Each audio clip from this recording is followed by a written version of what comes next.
ଘରର ଦୁଆର ମୁହଁରେ କଳସ କାହିଁକି ବସାନ୍ତି? ଛୋଟ ହଉ ବଡ଼ ହଉ ସମସ୍ତେ କଳସ ବସାନ୍ତି।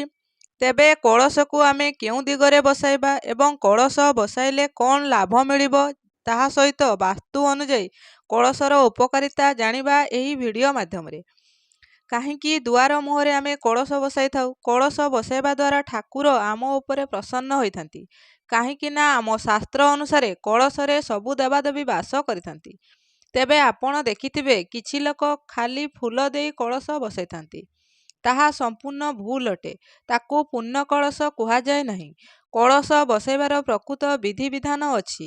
କଳସରେ ପାଣି ଥିବ, ଆମ୍ବଡାଳ ଥିବ, କଳସ ତଳେ ଅକ୍ଷତ ବା ଶୁକ୍ଳ ଧାନ ଥିବ, ନଡ଼ିଆ ବା ପଇଡ଼ ଥିବ। ଏହାକୁ ହିଁ ପୂର୍ଣ୍ଣ କଳସ କୁହାଯାଏ। କଳସକୁ ସବୁବେଳେ ବିଧି ବିଧାନରେ ବସାନ୍ତୁ। କଳସକୁ କେଉଁ ଦିଗରେ ବସାଇଲେ ଘରକୁ ମା ଲକ୍ଷ୍ମୀଙ୍କର କୃପା ରହିବ, ତାହା ଏହି ଭିଡ଼ିଓ ମାଧ୍ୟମରେ ଜାଣିବା। ଶାସ୍ତ୍ର ଅନୁସାରେ ଘରର ପ୍ରବେଶ ଦ୍ୱାରରେ ଡାହାଣ ପଟେ ରଖିବେ। ପ୍ରତ୍ୟେକ ଦିନ ସ୍ନାନ ପରେ ହିଁ କଳସ ବସାଇବେ।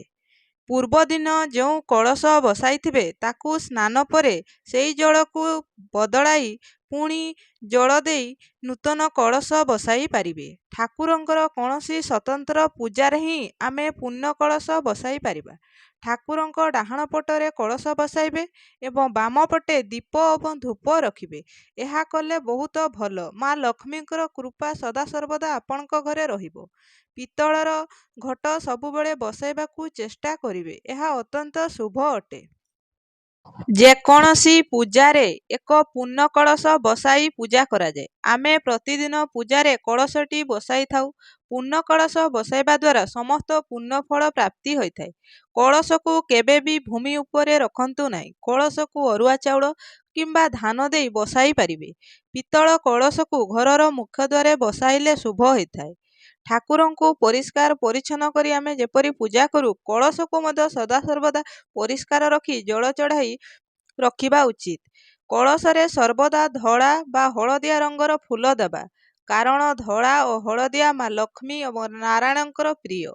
ଆମେ କଳସ ବସାଇ ମା ଲକ୍ଷ୍ମୀଙ୍କୁ ଆବାହନ କରୁ। ତେବେ ଏହି ରଙ୍ଗର ଫୁଲ ଦେଇ କଳସ ବସାଇଲେ ମା ଲକ୍ଷ୍ମୀ ଖୁସି ହୋଇଥାନ୍ତି।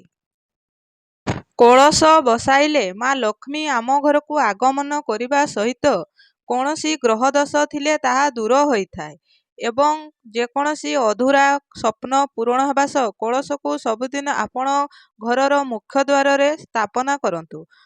କଳସରେ ସଦାସର୍ବଦା ଫୁଲ, ଚନ୍ଦନ ଏବଂ ଧୂପ ଦୀପ ବୁଲାନ୍ତୁ। ଏହିପରି ଉପାୟରେ କଳସ ବସାଇଲେ ଆପଣଙ୍କର ସବୁ ମନସ୍କାମନା ପୂରଣ ହେବ।